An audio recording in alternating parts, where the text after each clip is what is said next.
Hello and welcome. In this video, I'm going to be talking about bespoke men and women's shoes as well as fashion accessories as part of a list of over 60 luxury brands that are typically favored by the super wealthy. I'm Anesu Sagonda and I produce educational luxury content for anyone after the finer things, whether you're young and starting out in life and wanting to reap the benefits of buying better quality from the get-go, or you're into luxury but you want to focus more on high quality, under the radar brands, or you're new to money and wanting to learn how to navigate the terrain, then my content is geared towards you.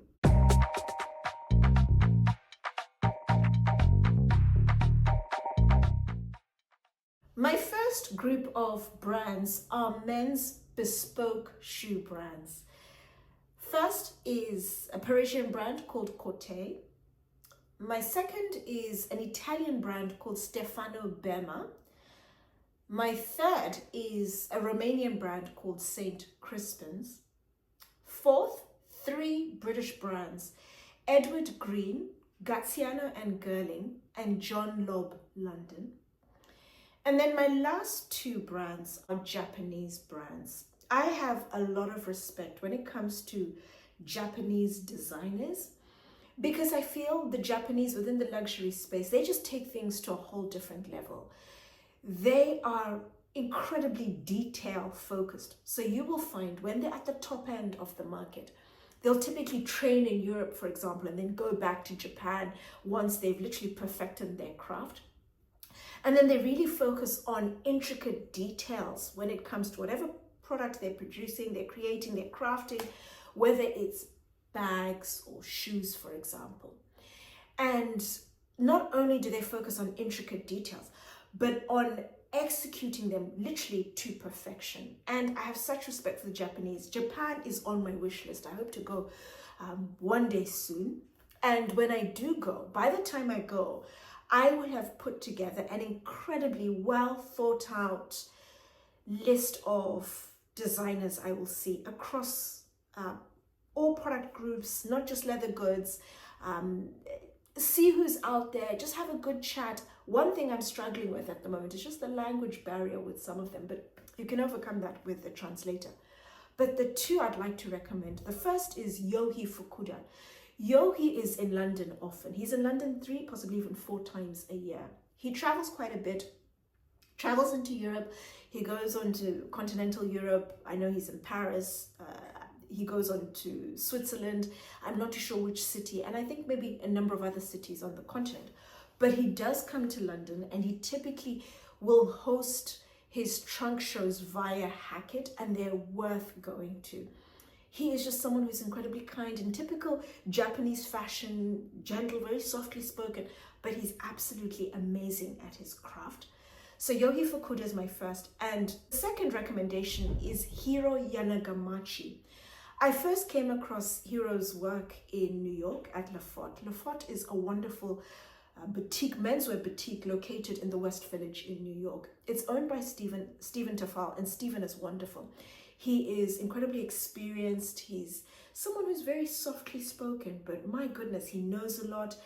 He's just very patient. You can go in just for a chat, or you can go in and he'll introduce you to a good number of brands that are geared towards the discerning consumer who will pay for high quality and absolutely outstanding craftsmanship. And he introduced me to a number of brands, which I will talk about during the course of this year. And I remember seeing Hiro Yanagamachi's sneakers. He has 2 types of sneakers. There's the LS1, which is the Balmoral style of construction, and then the LS2, which is a derby construction. And the sneakers are made in the same way he makes his bespoke shoes. So if you're somebody who's into bespoke shoes, you're into the outstanding craft, the comfort, the details, the longevity that you get from bespoke shoes, then the sneakers are fantastic. So you get the support you get from the dress shoes, but with the sneaker, it's flexible, the fit is different, it's comfortable. It's just a sneaker you can wear out and about, but it's made incredibly well with the comfort, the support that you get from the dress shoe, and made to an incredibly high standard. And all of the sneakers also use a handmade last as well as being hand welted.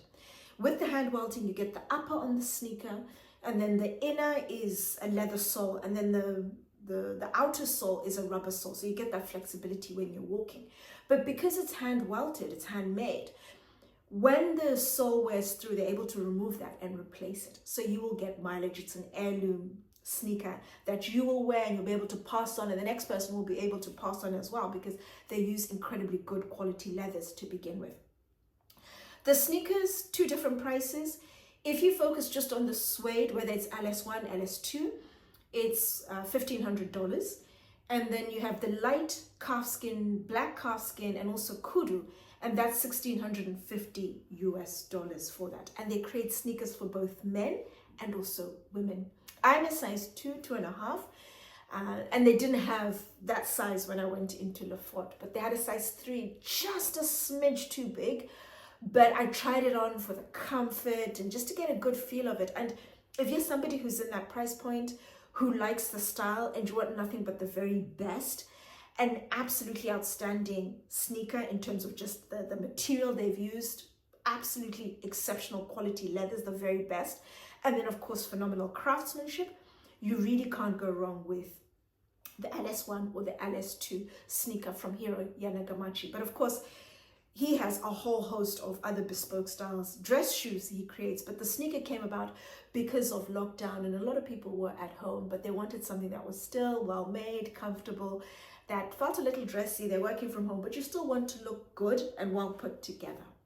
My next group of brands are women's bespoke shoe brands. I've been asked on numerous occasions to talk about bespoke women's shoes, and I'm going to offer some of the names that I have on my list.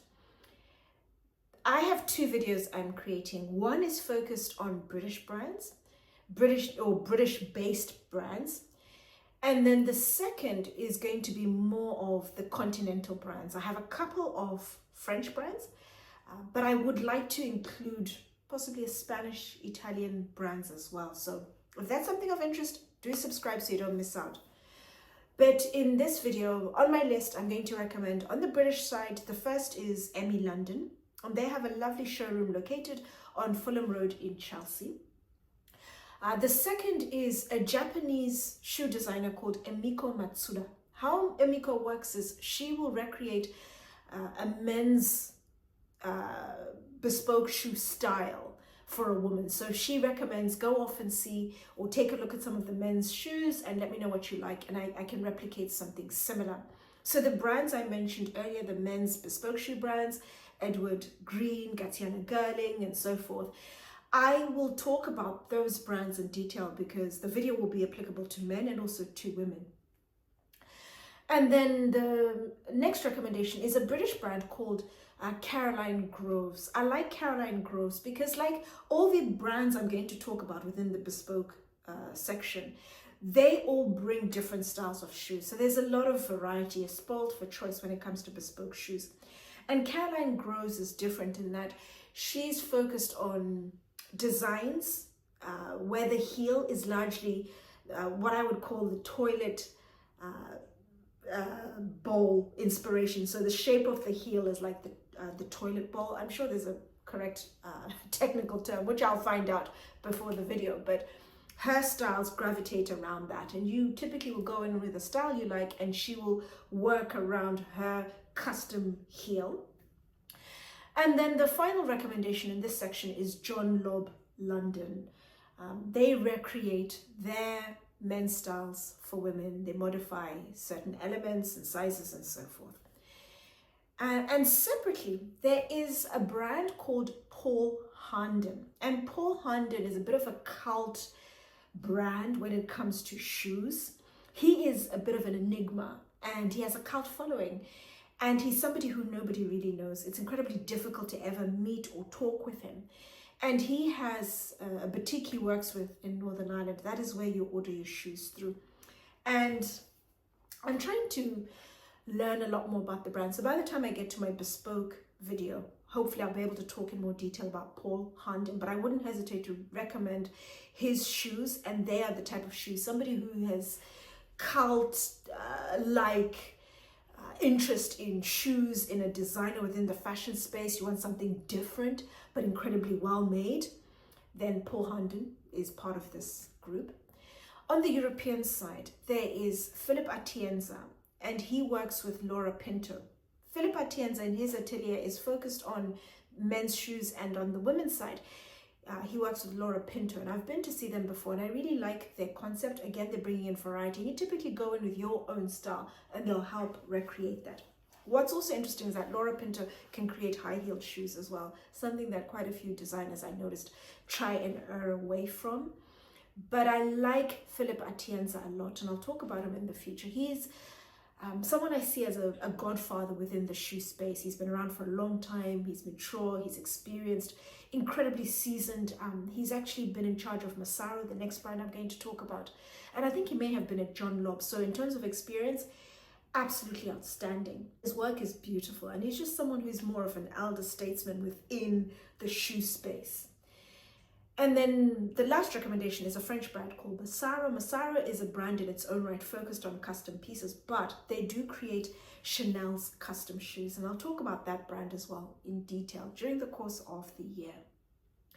And then moving over to accessories. Hats. There is a brand called Herbert Johnson. It's part of Swain, a brand I've spoken about before, men's bags, briefcases, and so forth. They've actually rebranded, I think. They used to be Swain, Adney, and Briggs, and now I think they're just Swain. And they've recently introduced handbags. When I created the video, they didn't have handbags, so they now have handbags, which I'll try and take a look at during the course of the year and also talk about those. Hats, Henry Johnson, men's hats. And then on the women's side, there is a French brand called Maison Michael. Maison Michael, I think, creates Chanel's hats as well. And Philip Tracy. When I think of hats, I think there isn't anybody in the hat space who owns that space, who's an authority as much as Philip Tracy. He owns the space. His hats are eye-wateringly expensive because he creates the very best. All of his creations are handmade, and he's focused on fairly sophisticated designs you'd wear to a wedding, to the races, for example, tea party.